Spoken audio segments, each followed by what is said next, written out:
지난 시간에는 재무제표를 활용한 기업 분석에 대해 알아봤습니다. 저희 빅데이터 플랫폼 내 원스톱 기업 분석 서비스에 들어오시면 주식시장에 상장된 모든 기업의 투자 정보를 유용하게 사용하실 수 있습니다. 이번 시간에는 기업 분석을 넘어서 산업 분석과 경제, 그리고 산업지수 산출에 관한 내용에 대해 알아보겠습니다.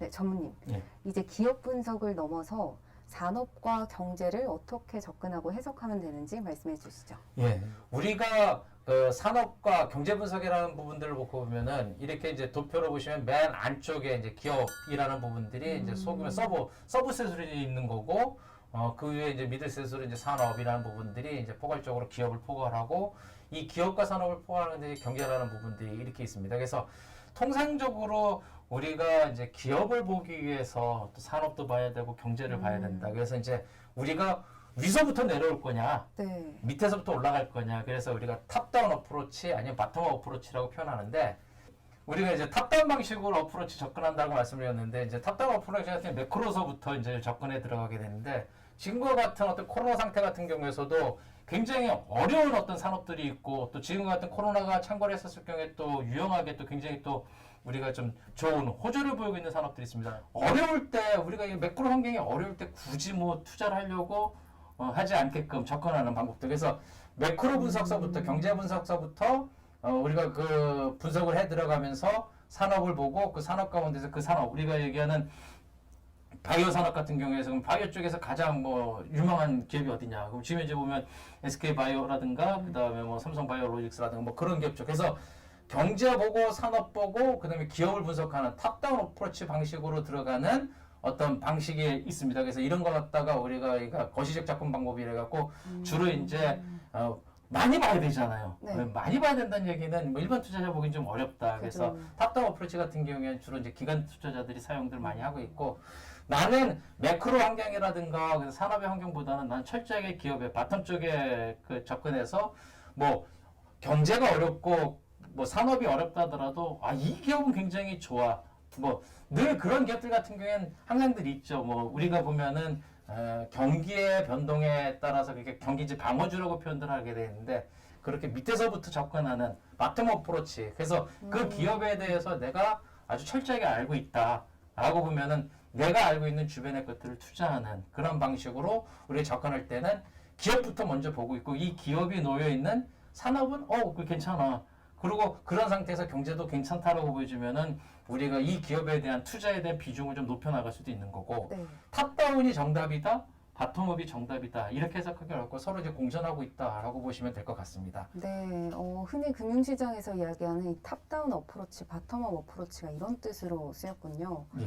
그럼 이 산업이란 유사한 기업들의 집합체라고 보면 되고, 또 경제란 그런 산업들의 모든 합을 경제로 이해해도 무방할까요? 네, 맞습니다. 그러니까 기업들이 모여야 산업이 이루어지는 거고, 네. 그 산업들이 각각 개별 산업들이 전체가 다 모이면은 네. 그게 이제 우리 매크로 되고, 이제 이런 부분들을 이제 조금 더 또 심도 깊게 들어가 보면은 네.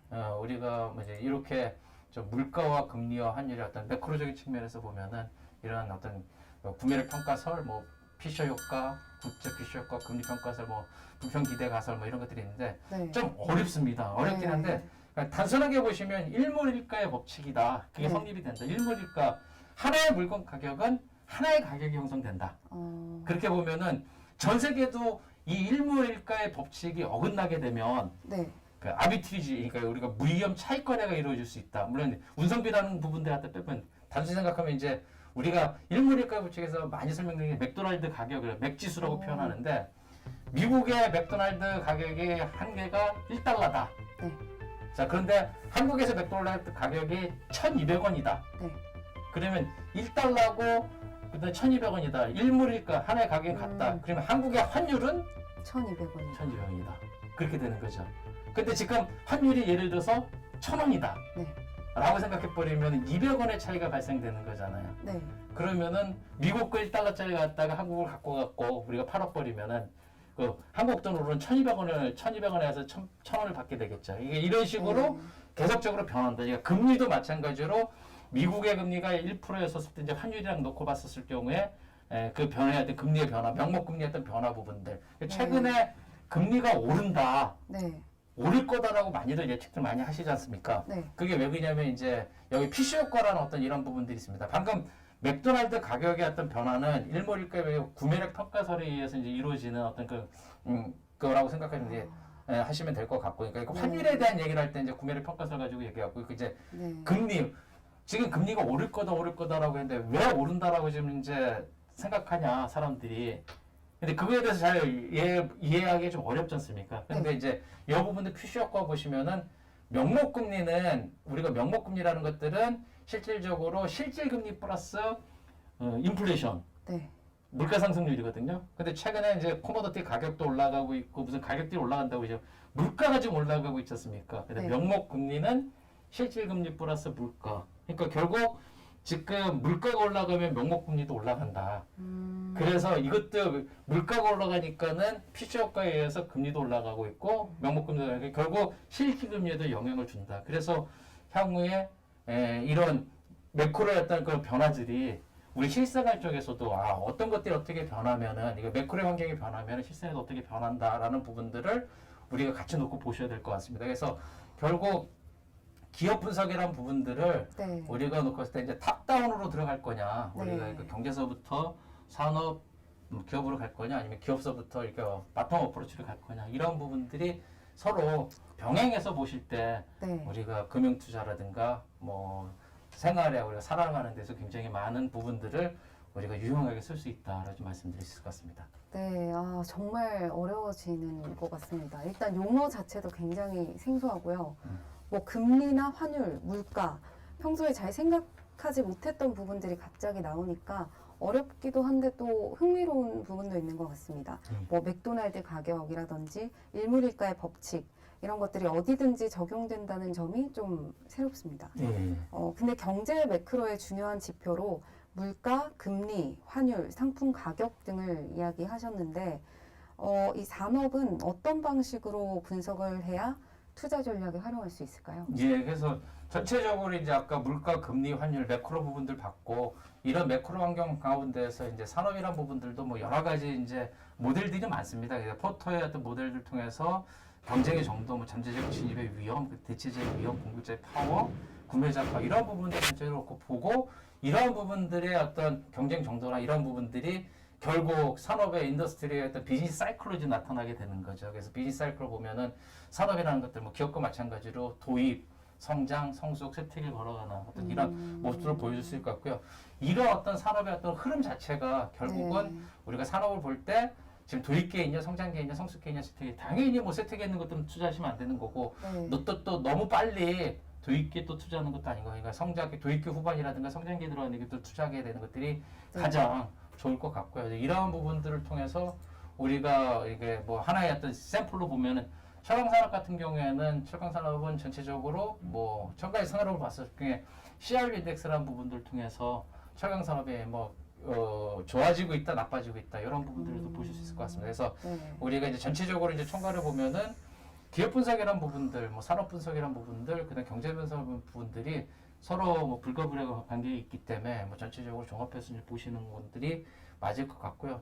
결국 투자를 함에 있어서 그냥 감이 아니라 네. 우리가 그 과학적이고 우리가 분석적이고 이제 데이터에 근거한 투자 부분들 그런 부분들을 갖다가 하는 것들이 뭐 네. 바람직하지 않을까 저는 그렇게 보여주고 있습니다. 네.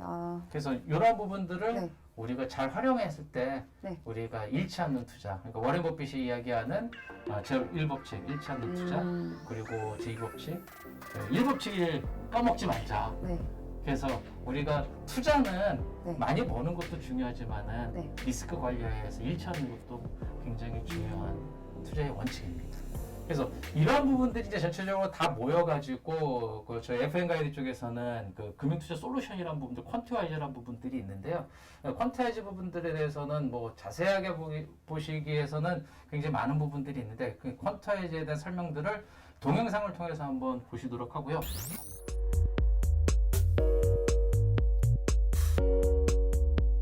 안녕하십니까, FM 가이드입니다. 오늘은 여러분들께 퀀티와이즈의 전반적인 메뉴에 대해서 간단하게 설명을 드리고자 합니다. 먼저 파이낸셜스부터 인사이더까지가 데이터 출력을 위한 메뉴라고 보시면 되고요. 룩업, 리프레시, 헬프와 같은 부가적인 메뉴로 구성이 되어 있습니다.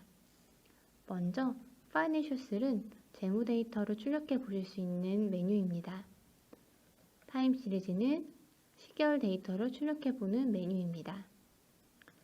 컨센서스는 증권사에서 애널리스트가 발표하는 개별 추정치를 평균값으로 계산을 해서 컨센서스라고 부르고 그 컨센서스 값을 출력해 보는 메뉴입니다. 스마트 컨센서스는 앞서 설명드린 단순 평균값이 아니라 각각의 개별 추정치에 대해서 가중을 두고 다시 한번 재계산하여 실적치에 조금 더 근사한 값을 출력해 드리는 메뉴입니다. 피어널시스는 여러 종목에 대해서 특정 아이템을 출력하여 그 종목별로 비교 분석해 보실 수 있는 메뉴입니다. 툴스는 스크리너, 이벤트 스터디, 인덱스 생성 툴과 같은 메뉴를 모아놓은 대메뉴입니다. 템플릿 맵은 앞서 설명드린 메뉴들에서 로고 데이터 출력을 한 다음에 그것을 바탕으로 차트라든지 표 형태로 만들어드린 템플릿을 모아놓은 메뉴입니다. 이상으로 어떻게 경제의 큰 그림과 산업을 이해하고 접근하는지에 대해 알아봤습니다. 감사합니다.